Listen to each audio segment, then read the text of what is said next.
Believe it or not, that was actually supposed to happen like that. I'm trying to prove a point.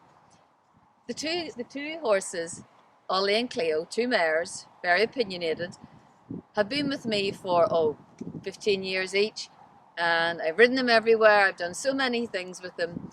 They're now out in a large field, oops, as you can see, and there's plenty of grass here, even though it's November, and they aren't a bit interested in coming anywhere near me. They're so suspicious that I'm going to take them back out of this field again that I can barely even get close to them to be able to straighten rugs, as you've seen. So unless I have food and make it worth their while, they don't come over. And the point I'm trying to make today is that we often go through life expecting a lot from other people, especially if we're giving a lot. Now, it makes me laugh that Ollie and Cleo won't let me catch them at the minute.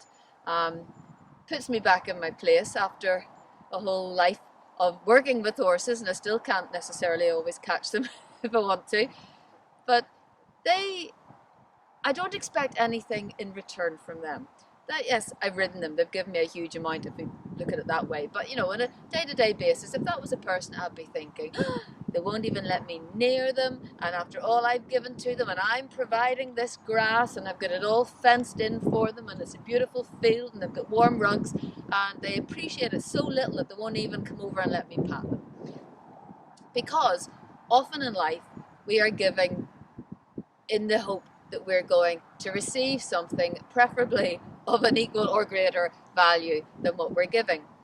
And there's so much more pleasure in giving something and not expecting anything in return. The old unconditional love thing of giving pleasure to other people, helping other people, and not expecting anything in return.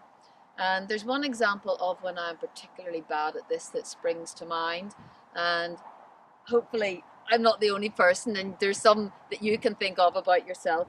But particularly if I let somebody have priority in the road, if I give way to another car when I'm driving and the other person doesn't say thank you, I find it really difficult. I've had to work on that for a long time, to not go thank you to whoever it was in the car. Probably don't even see me, makes me feel better. But I'm proving the point that so often we are only doing a kind thing because we're expecting it. We're expecting either something in return, or we're expecting it to be acknowledged and somebody to be really grateful to us. And really, we're selling ourselves short in that, because the greatest feeling comes from giving things and helping people without expecting anything in return.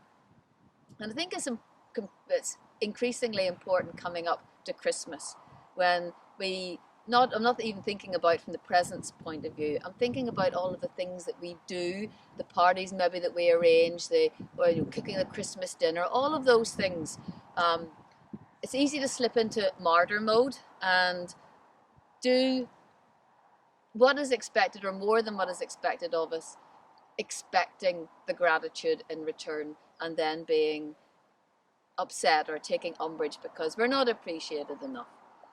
And at the end of the day, as I said, the greatest feeling is the sort of relationship that we have with our horse, when we do whatever it is that they need for their well-being, and we don't expect anything in return.